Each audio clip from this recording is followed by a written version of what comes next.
जय जगन्नाथ शुभ सकाळ आज हूँ जनवरी 9 तारिख गुरुवार आज दिन भरी अनेक गुरुत्वपूर्ण खबर आसी तेणु वीडियो को शेष पर्यंत देखा मोर आपण मानक अनुरोध तेज आसतु आज दिन 20 बड़ खबर उपर नजर पकाइबा आपण भल पाइबा स्वरूप गोटे गोटे लाइक निश्चित करदे एथिसह आपण केउ जिल्लार এই वीडियो को देखुचंती कमेंट करी जणाइदेबे। प्रथम खबर आरंभ होला प्रवासी भारतीय सम्मेलन युवा भारतीय दिवस को उद्घाटन कले केंद्र मंत्री और मुख्यमंत्री आरंभ हो जायछि प्रवासी भारतीय दिवस सम्मेलन। वैदेशिक व्यापार मंत्री एस जयशंकर केंद्र क्रीड़ा मंत्री मनसुख मांडव्य और मुख्यमंत्री मोहन चरण माझी सम्मेलन को आरंभ करिसंती। युवा प्रवासी भारतीय दिवस उद्घाटन करिसंती केंद्र मंत्री और मुख्यमंत्री। वैदेशिक व्यापार राष्ट्रमंत्री पवित्र मार्गरिटा, केंद्र क्रीड़ा राष्ट्रमंत्री Raksha Nikhil Khadse, America Newsweek CEO Dev Pragad अतिथि भाव में जोग देइछंती। 3 दिन धरी चलिबाकु थिबा ए कार्यक्रम रे जोग देइछंती 60 देशर अतिथि। प्रवासी भारतीय सम्मेलन रे प्रधानमंत्री को धन्यवाद जणाइले मुख्यमंत्री। प्रवासी भारतीय सम्मेलन रे उद्बोधन दे मुख्यमंत्री मोहन चरण माझी कहिसंती प्रवासी भारतीय मानकु स्वागत करूछि। से कहिसंती सारा ओडिसावासी को तरफरु ओडिसा और मंदिर मालिनी सहर भुवनेश्वर को मु समस्तंकु स्वागत करूछि। आपण माने सांस्कृतिक एम्बेसडर, आपण माने हमर गर्व।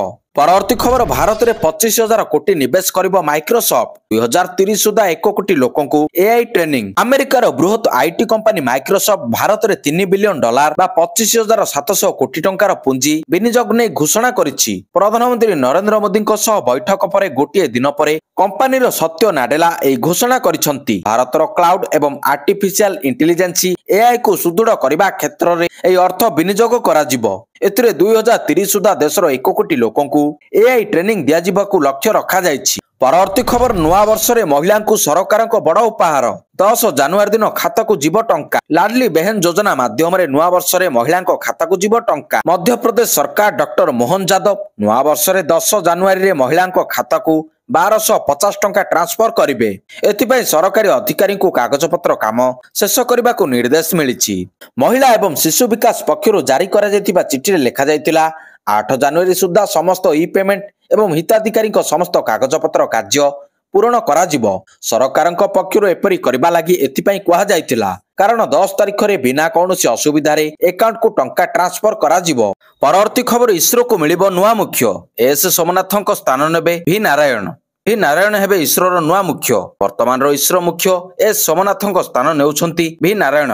आसंता 14 तारिख रे से इसरो मुख्य भाव में दायित्व ग्रहण करिवे। केंद्र सरकार को कैबिनेट नियुक्ति कमिटी एने अनुमोदन करिछि। 2 वर्ष धरी से दायित्व रे रहिबे। परवर्ती खबर चीन रे हाहाकार खेलाउछि एचएमपीवी। 10 दिन रे 5 गुणा बढ़िलानी आक्रांतक संख्या। सेठरे स्थिति दिनकु दिन खराब हेबारे लागिछि। गत 10 दिन रे एचएमपीवी मामला 529% वृद्धि पाइछि। ए भूताणु जोगु चीन रे लोकंक मध्य रे आतंक देखा देइछि। एंटीवायरल औषधर अभाव सृष्टि होइछि। एंटीवायरल औषधर कला बाजारी आरंभ होइछि। परिस्थिति एपरी हेलानी जे एंटीवायरल औषध गुड़िक $41 रे बिक्री होउछि। भूताणु संक्रमण वृद्धि को नहीं चिंता प्रकट करिछि विश्व स्वास्थ्य संगठन। परवर्ती खबर खसिला आलू दर।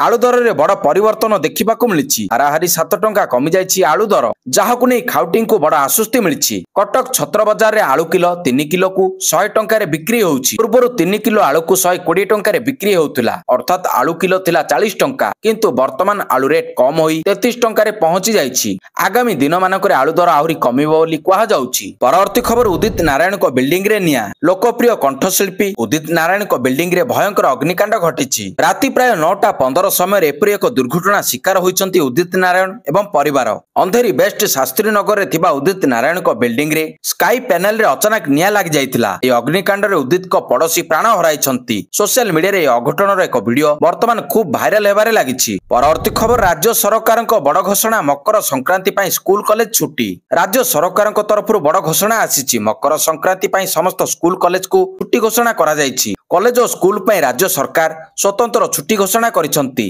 ए निर्देश अनुसार जनवरी 11 रु 16 पर्यंत कॉलेज गुड़िक मोट 6 दिन छुट्टी रहिबो। सेहीपरि स्कूल गुड़िक जनवरी 11 रु 17 पर्यंत 7 दिन पई छुट्टी रहिबो। मकर संक्रांति दक्षिण भारत रे एक नियारा पर्व भाव में बेस जनाशुना। मकर संक्रांति नूतन वर्षर शुभारंभ होइथाय।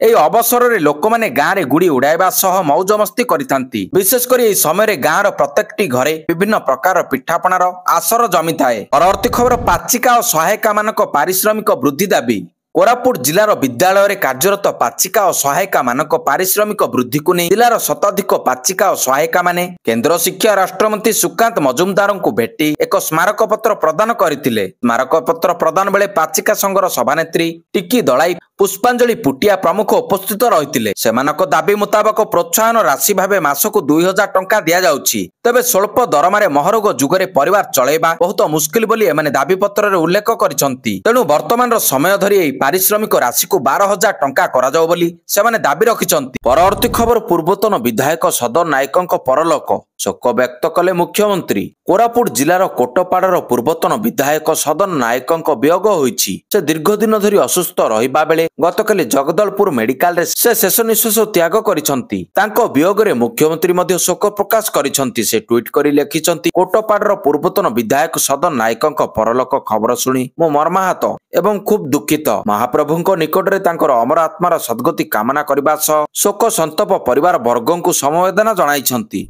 परवर्ती खबर स्वास्थ्य मंत्री को बड़ घोषणा फेब्रुआरी लागू हेबा आयुष्मान भारत। परिवर्तन है आयुष्मान भारत लागू हेबार समय जनवरी नुहे बरं फेब्रुआरी मासरे लागू हेबो एने सूचना दैछंती स्वास्थ्य मंत्री मुकेश महालिंग। मंत्री कहबा मुताबक आयुष्मान भारत लागू करा जिबा नै कैबिनेट रे पारित हेबो। कैबिनेट पारित हेला परे एमओयू स्वाक्षर करा जिवो। एहा परे हिताधिकारी को कार्ड बंटन करा जिवो। परवर्ती खबर कुंभ मेला पई ओडिसा रो अयोध्या को बस सेवा। कुंभ मेला पई ओडिसा रो अयोध्या को जिवो बस। 4टी उत्सर्गीकृत मार्ग रे हाई एंड प्रीमियम बस। पुरी संबलपुर भवानीपाटना और ब्रह्मपुर रु बाहरिबो बस। जनवरी 13 रु फेब्रुआरी 26 जाए गड़िबो बस। ओएसआरटीसी वेबसाइट रे हेबो अग्रिम टिकेट बुकिंग। मोबाइल ऐप और टिकट काउंटर रे मध्य जाई करि परिबे बस टिकेट। यात्री मानक सहायता पई रहिबो 24 घंटिया हेल्पलाइन व्यवस्था। परवर्ती खबर राति रे वीडियो करी बेआईन बाली चालान अभियोग आणले बीजेडी नेता रुद्र महारथी। राति अधरे चलीछि बेआईन बाली चालान। ना प्रशासन डर अछि ना पुलिस रो। पिपिली डेलांग अंचल रे एभली बालीचोरा धरिछंती पूर्वतन विधायक रुद्र महारथी। निजे बालीघाटर गोटिए पाखरे छिड़ा होई अन्य पार्श्व रे रातिर अंधार रे होतिबा बाली चोरा चालान रो विजुअल देखाइछंती रुद्र। एपरिकी एथिप्रति दृष्टि देबाकू पुरी सांसद और मुख्यमंत्री को मध्य अनुरोध करिसंती महारथी। परवर्ती खबर कर्म नियुक्ति नारे ठकेई। तमिलनाडु रे फसिसंती ओडिया युवती। पोशाक तैयारी कंपनी रे 10 घंटा खटुचंती। यह असुस्थ थिले मध्य काम करबाकू बाध्य करूचंती कंपनी मालिक। मिलुची निर्यातना घर को जिबा कहिले सुनिबाकू मिलुची अश्लील गाली। सबुठु निराश हेबा परे अटक रहिबार वीडियो करी घर लोकंको पाखकू पठाइचंती फसिथिबा युवती। परवर्ती खबर भुवनेश्वर रे पहुंचिले प्रधानमंत्री। राज्य रे प्रथम थर पय आयोजित होईची प्रवासी भारतीय सम्मेलन। एई कार्यक्रम रे 60टी देशर प्रवासी भारतीय माने राजधानी भुवनेश्वर रे पहुंचुछंती। विमान बंदर रे स्वागत पय उपस्थित रहितिले केंद्र मंत्री। गत 2 दिन हबो केंद्र मंत्री माने मध्य आसी सारिछंती।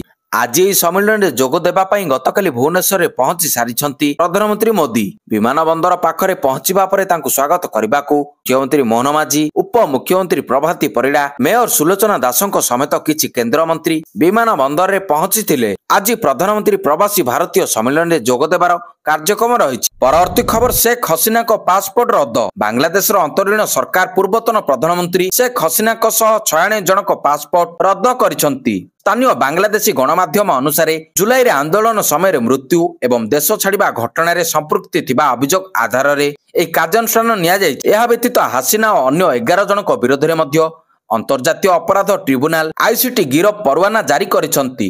परवर्ती खबर राजधानी छात्री विभत्स हत्या। झील को स्कूल रे छाड़िकी फेरुथिले मुंड गडिला। गतकाली राजधानी भुवनेश्वर एक विभत्स हत्याकांड पूरा सहर को दोहलाई देछि। रसुलगढ़ रु बाणी बिहार रास्तार युवकଙ୍କ मुंड काटिदेले दुर्बृत्त। बाइक रे गोड़े गोड़े निर्मम भावे हत्या करा जायछि। गतकाली सकाळ 7टा रु 7:30 भितरे हत्याकांड घटितिबा अनुमान होउछि। रसुलगढ़ रु बाणी बिहार मेन रोड रे हत्याकांड होइछि। सफेई कर्मचारी संघ सभापति सोएब नायकଙ୍କ हत्याकांड को नै तांको पत्नी सांघातिक अभियोग आनिछंती। ब्राउन सुगर कारोबार को विरोध करुतिबारु स्वामी को मुंड काटी हत्या करा जायतिबा कांदी कांदी अभियोग करिसंती। परवर्ती खबर माओवादी विस्फोरण घटना। सीआरपीएफ डीजी एनआईए दलर तदंत। मालकानगिरी सीमांत छत्तीसगढ़ बीजापुर और दंतेवाड़ा जिला मध्य माओवादी आईडी विस्फोरण रे शहीद 8 जवान और मृत चालक छत्तीसगढ़ मुख्यमंत्री विष्णुदेव साय श्रद्धांजलि जणाइछंती। छत्तीसगढ़ उप मुख्यमंत्री बी शर्मा, मंत्री केदार काश्यप, पुलिस विभाग वरिष्ठ अधिकारी मानक उपस्थिति रे श्रद्धांजलि कार्यक्रम रे सामिल होइतिले। शहीद को परिवार को भेटी समवेदना जणाइछंती। एतिसह जवान को बलिदान व्यर्थ जीव नाही बोली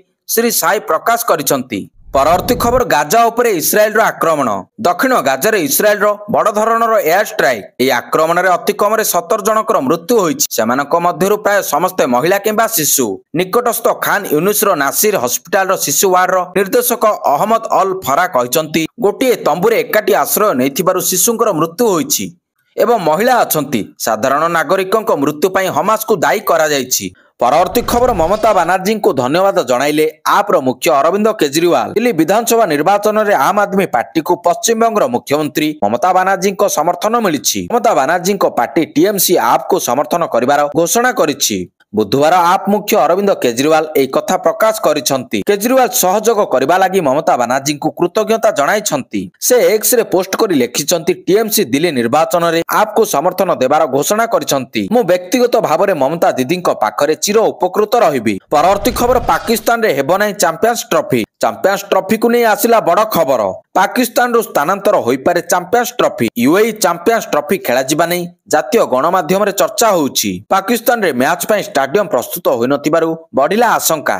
ଫେବୃଆରୀ ସୁଦ୍ଧା ସବୁ ଷ୍ଟାଡିୟମ ଆଇସିସିକୁ ହସ୍ତାନ୍ତର କରିବା ନେଇ ସନ୍ଦେହ ରହିଛି। ପରବର୍ତ୍ତୀ ଖବର 5ଟି ମାମଲାରେ ନିର୍ଦ୍ଦୋଷରେ ଖଲାସ ହେବା ପରେ ମୁହଁ ଖୋଲିଲେ ପ୍ରଦୀପ ପାଣିଗ୍ରାହୀ। କହିଲେ, ଓଡ଼ିଶା ନୂଆ ବର୍ଷରେ ଖୋଲିବ ନବୀନଙ୍କ ପାଞ୍ଜି, ଶେଷ ହୋଇଯିବ ବିଜେଡି। କାର୍ତ୍ତିକଙ୍କୁ କାହିଁକି ସୁରକ୍ଷା ଦେଉଛନ୍ତି ନବୀନ, ପ୍ରଶ୍ନ ଉଠାଇଲେ ବ୍ରହ୍ମପୁର ସାଂସଦ। ସେ ଆହୁରି ମଧ୍ୟ କହିଛନ୍ତି ଯେ ମୋତେ ଫସାଇବା ପାଇଁ ଯେଉଁ ସବୁ ଯୋଜନା କରିଥିଲେ ସେଥିରେ କୋର୍ଟ ମୋତେ ରିଲିଫ ଦେଇଛନ୍ତି। ଗୋପାଳପୁର ଲୋକ ନ୍ୟାୟରୁ ବଞ୍ଚିତ ହୋଇଥିଲେ। ନିର୍ବାଚିତ ପ୍ରତିନିଧି ହିସାବରେ ବହୁ କାମ କରିବାରୁ ବଞ୍ଚିତ ହେଉଥିଲି। କ୍ରାଇମବ୍ରାଞ୍ଚ ଓ ଭିଜିଲାନ୍ସ 2ଟି କେସ୍ ଅଛି, ହେଲେ 5ଟି ମାମଲାରୁ ନିର୍ଦ୍ଦୋଷରେ ଖଲାସ ହେବା ପରେ ଆଶ୍ୱସ୍ତି ମିଳିଛି। ପରବର୍ତ୍ତୀ ଖବର ଦିଲ୍ଲୀ ମୁଖ୍ୟମନ୍ତ୍ରୀ ବାସଭବନକୁ ନେଇ ତେଜୁଛି ବିବାଦ। ଆପ୍ ନେତାଙ୍କୁ ଅଟକାଇଲା ପୋଲିସ। ଦିଲ୍ଲୀ ନିର୍ବାଚନ ଭିତରେ ମୁଖ୍ୟମନ୍ତ୍ରୀଙ୍କ ଘରକୁ ନେଇ ରାଜନୈତିକ ବିବାଦ ବଢିବାରେ ଲାଗିଛି। ଗତକାଲି ଆପ୍ର ରାଜ୍ୟସଭା ସାଂସଦ ସଞ୍ଜୟ ସିଂ ଓ ମନ୍ତ୍ରୀ ସୌରଭ ଭରଦ୍ୱାଜ ସମେତ ଅନ୍ୟ ନେତାମାନେ ମୁଖ୍ୟମନ୍ତ୍ରୀଙ୍କ ଘରେ ପହଞ୍ଚିଥିଲେ। ମିଡିଆ ମଧ୍ୟ ତାଙ୍କ ସହ ଥିଲା। ତେବେ ଏହି ସମୟରେ ପୋଲିସ ଦିଲ୍ଲୀ ସିଏମଙ୍କ ଘର ବାହାରେ ଆପ୍ ନେତାଙ୍କୁ ଅଟକାଇ ଦେଇଥିଲା। ସେମାନଙ୍କୁ ଭିତରକୁ ଛାଡି ନଥିଲା। ସିଏମ ହାଉସ ବାହାରେ ବ୍ୟାରିକେଡିଂ କରାଯାଇଥିଲା। ବ୍ୟାରିକେଡ୍ ପାର ହେବାକୁ ପୋଲିସ ଆପ୍ ନେତାଙ୍କୁ ଅନୁମତି ଦେଇନଥିଲା। ଏହାକୁ ନେଇ ବିବାଦ ଆରମ୍ଭ ହୋଇଥିଲା। ଏହାକୁ ବିରୋଧରେ ଆପ୍ ନେତାମାନେ ରାସ୍ତାରେ ଧାରଣାରେ ବସିଛନ୍ତି। ରାଜ୍ୟସଭା ସାଂସଦ ସଞ୍ଜୟ ସିଂ କହିଛନ୍ତି, ମୁଖ୍ୟମନ୍ତ୍ରୀଙ୍କ ଭିତରକୁ ଯିବାକୁ ଆମକୁ ଅନୁମତି ଲୋଡ଼ା ନାହିଁ। ଆମକୁ ଅଯଥାରେ ଅଟକା ଯାଇଛି। ପରବର୍ତ୍ତୀ ଖବର ଓଡ଼ିଶା ପ୍ରତି ଅବହେଳା ସମ୍ପର୍କରେ ରେଳମନ୍ତ୍ରୀଙ୍କୁ ଚିଠି ଲେଖିଲେ ନିରଞ୍ଜନ। ପୂର୍ବତଟ ରେଳପଥର ୱାଲ୍ଟିୟର ଡିଭିଜନ ନୂତନ ଭାବରେ ଗଠିତ ଦକ୍ଷିଣ ତଟ ରେଲୱେ ଅଧୀନକୁ ଚାଲିଯିବା ପରିପ୍ରେକ୍ଷୀରେ ଗଭୀର ଉଦ୍ବେଗ ପ୍ରକାଶ କରି ପୂର୍ବତନ ପିସିସି ସଭାପତି ନିରଞ୍ଜନ ପଟ୍ଟନାୟକ ରେଳମନ୍ତ୍ରୀ ଅଶ୍ୱିନୀ ବୈଷ୍ଣବଙ୍କୁ ଏକ ତଥ୍ୟଭିତ୍ତିକ ପତ୍ର ଲେଖିଛନ୍ତି। ଶ୍ରୀ ପଟ୍ଟନାୟକ ଉଲ୍ଲେଖ କରିଛନ୍ତି ଯେ ରେଳମନ୍ତ୍ରୀ ପ୍ରତିଶ୍ରୁତି ଦେଇଥିଲେ ଯେ ବାଲ୍ଟିୟନ ଡିଭିଜନ ମଧ୍ୟରେ ଆସୁଥିବା ଓଡ଼ିଶାର ସମସ୍ତ ରେଳ ନେଟୱାର୍କ ପୂର୍ବତନ ରେଳପଥ ଅଧୀନରେ ରହିବ। ବାସ୍ତବରେ ତାହା କାର୍ଯ୍ୟକାରୀ ହେଉନାହିଁ। ଏହି ବିଭାଜନ ଫଳରେ ସମସ୍ତ ମୁଖ୍ୟ ରେଳ ନେଟୱାର୍କ ବାଟାଲିୟନର ଡିଭିଜନ ରହିଯିବ, ଯାହାକି ଓଡ଼ିଶା ପ୍ରତି ଅନେକ କ୍ଷତି ପହଞ୍ଚାଇ ପାରିବ। ପରବର୍ତ୍ତୀ ଖବର ନିତିନ ଗଡକାରୀଙ୍କ ବଡ଼ ଘୋଷଣା। ସଡ଼କ ଦୁର୍ଘଟଣା ପୀଡ଼ିତାଙ୍କୁ ମିଳିବ 1 ଲକ୍ଷ। ସଡ଼କ ଦୁର୍ଘଟଣା ହେଲେ ଆହତମାନଙ୍କୁ ମିଳିବ କ୍ୟାସଲେସର ଚିକିତ୍ସା ବ୍ୟବସ୍ଥା। ଏନେଇ ଗତକାଲି ବଡ଼ ଘୋଷଣା କରିଛନ୍ତି କେନ୍ଦ୍ର ସଡ଼କ ଏବଂ ପରିବହନ ମନ୍ତ୍ରୀ ନିତିନ ଗଡକରୀ। ମାର୍ଚ୍ଚ ସୁଦ୍ଧା ସରକାର ସଂଶୋଧିତ ଯୋଜନା ଆଣିବେ। ଏଥିରେ ସଡ଼କ ଦୁର୍ଘଟଣାର ଶିକାର ହେଲେ ଆହତମାନଙ୍କୁ ମାଗଣା ଚିକିତ୍ସା ମିଳିବ। କେନ୍ଦ୍ରମନ୍ତ୍ରୀ କହିଛନ୍ତି, ସଡ଼କ ଦୁର୍ଘଟଣାରେ ଆହତ ବ୍ୟକ୍ତିମାନେ 7 ଦିନ ପର୍ଯ୍ୟନ୍ତ 1.5 ଲକ୍ଷ ଯାଏଁ ଚିକିତ୍ସା ସୁବିଧା ପାଇବେ। ପରବର୍ତ୍ତୀ ଖବର HMPV ଭାଇରସ ନୂଆ ନୁହେଁ। HMPV ଭାଇରସ ବିଶ୍ୱରେ ଅନେକ ଦେଶକୁ ବ୍ୟାପିଛି। ରୋଗକୁ ନେଇ ଲୋକଙ୍କ ମଧ୍ୟରେ ଭୟ ମଧ୍ୟ ଦେଖାଦେଇଛି। ଏହାକୁ କୋଭିଡ-19 ସହିତ ମଧ୍ୟ ତୁଳନା କରାଯାଇଛି। ଏହି ସମୟରେ ମିଳିତ ଜାତିସଂଘ କହିଛି ଯେ HMPV ଭାଇରସ ପ୍ରଥମେ 2001 ମସିହାରେ ଚିହ୍ନଟ ହୋଇଥିଲା। ଏହା ଦୀର୍ଘ ଦିନ ଧରି ମାନବ ଜନସଂଖ୍ୟାରେ ରହି ଆସିଛି। ଏହା ଏକ ସାଧାରଣ ଜୀବାଣୁ ଯାହା ଶୀତ ଏବଂ ବସନ୍ତରେ ବ୍ୟାପିଥାଏ। ଜାତିସଂଘ କହିଛି ଯେ ଏହା ସାଧାରଣ ଥଣ୍ଡା ଭଳି ଲକ୍ଷଣ ସୃଷ୍ଟି କରେ। ଭାରତରେ HMPV ସଂକ୍ରମଣ 5ଟି ମାମଲା ଚିହ୍ନଟ ହେବା ପରେ ସତର୍କ ରହିବାକୁ ପରାମର୍ଶ ମିଳିଛି। ପରବର୍ତ୍ତୀ ଖବର ଏକକ ନିର୍ବାଚନ ପାଇଁ ଜେସିପିର ପ୍ରଥମ ବୈଠକ। ଗୋଟିଏ ଦେଶ ଗୋଟିଏ ନିର୍ବାଚନ ପ୍ରସଙ୍ଗରେ ଜେସିପିର ପ୍ରଥମ ବୈଠକ ଅନୁଷ୍ଠିତ ହୋଇଯାଇଛି। କମିଟି ଅଧ୍ୟକ୍ଷ ପିପି ଚୌଧୁରୀ ଜେପିସି ସଦସ୍ୟଙ୍କ ଏନେଇ ସହମତି ସୃଷ୍ଟି ପାଇଁ ଅନୁରୋଧ କରିଥିବା ବେଳେ ଏହାକୁ ବିରୋଧ କରାଯାଇଛି। ଏହି ବୈଠକରେ ଆଇନ ମନ୍ତ୍ରାଳୟ ଦ୍ୱାରା ପ୍ରସ୍ତୁତ କରାଯାଇଥିବା 18,000 ପୃଷ୍ଠାର ଏକ ବିସ୍ତୃତ ରିପୋର୍ଟ ଜେପିସି ସଦସ୍ୟମାନଙ୍କୁ ହସ୍ତାନ୍ତର କରାଯାଇଛି। ଗତ ଶୀତ ଅଧିବେଶନ କାଳରେ ଏହି ବିଲ୍ଟି ସଂସଦରେ ଆଗତ ହୋଇଥିବା ବେଳେ ଅଧିକ ଚର୍ଚ୍ଚା ଆଲୋଚନା ପାଇଁ ଏହାକୁ ଜେପିସିକୁ ପଠା ଦିଆଯାଇଛି। ପରବର୍ତ୍ତୀ ଖବର ସରଗରମ ହେଉଛି ଉତ୍ତରପ୍ରଦେଶ ରାଜନୀତି। ମଲ୍ଲିକୀପୁର ସପା ବିଧାୟକ ଅଧେଶ ପ୍ରସାଦ ଫୈଜିବାଦ ଲୋକସଭାର ନିର୍ବାଚିତ ହେବା ପରେ ଏହି ଆସନ ଖାଲି ପଡ଼ିଛି। ରାମ ଜନ୍ମଭୂମି ଅଯୋଧ୍ୟା ଅନ୍ତର୍ଗତ ଫୈଜାବାଦ ଲୋକସଭା ନିର୍ବାଚନ ମଣ୍ଡଳୀ ନିର୍ବାଚନୀ ମଣ୍ଡଳୀ ମଧ୍ୟରେ ଅଛି। ରାମ ଜନ୍ମଭୂମି ଅଯୋଧ୍ୟା ଅନ୍ତର୍ଗତ ଫୈଜାବାଦ ଲୋକସଭା ନିର୍ବାଚନୀ ମଣ୍ଡଳୀ ମଧ୍ୟରେ ଅଛି। ଏହା ପାଇଁ ଭବ୍ୟ ମନ୍ଦିର ନିର୍ମାଣ ଓ ପରବର୍ତ୍ତୀ ସମସ୍ତ ବନ୍ଦୋବସ୍ତ ପରେ ମଧ୍ୟ ଏଥିରୁ ବିଜେପିର ପରାଜୟକୁ ମୁଖ୍ୟମନ୍ତ୍ରୀ ଯୋଗୀ ଆଦିତ୍ୟନାଥ ଠିକ୍ ଭାବେ ଗ୍ରହଣ କରିପାରି ନାହାନ୍ତି। ସେହିପାଇଁ ମଲ୍ଲିକୀପୁର ବିଧାନସଭା ଆସନ ଜିତିବାକୁ ନିଜେ ଯୋଗୀ ଆଗେଇ ଆସିଛନ୍ତି। ସେଥିପାଇଁ ସପାର ଅଧିବାସ ପ୍ରସାଦଙ୍କ ଠାରୁ ହାରିଥିବା ବାବା ଗୋରଖନାଥଙ୍କୁ ପୁଣି ଥରେ ବିଜେପି ପ୍ରାର୍ଥୀ କରିବାର ସୂଚନା ମିଳିଛି। ପରବର୍ତ୍ତୀ ଖବର କେରଳ ମଲାପୁରମ୍ ତିରୁରରେ ଅଘଟଣ, ହାତୀ ଆକ୍ରମଣ ଓ ଦଳାଚକଟାରେ 17 ଆହତ। ଉତ୍ସବ ବେଳେ ମାତିଲା ହାତୀ। ଉତ୍ସବ ଅବସରରେ ହାତୀକୁ ସୁସଜ୍ଜିତ କରି ଲୋକେ ଏହାର ମଜା ନେଉଥିବା ବେଳେ ଉତ୍ତ୍ୟକ୍ତ ହାତୀ ଆକ୍ରମଣରେ 17 ଜଣ ଆହତ ହୋଇଛନ୍ତି। ସେମାନଙ୍କ ମଧ୍ୟରୁ ଜଣେ ଅତି ଗୁରୁତର ଅଛନ୍ତି। କେରଳ ମଲାପୁରମରେ ଘଟିଛି ଅଘଟଣ।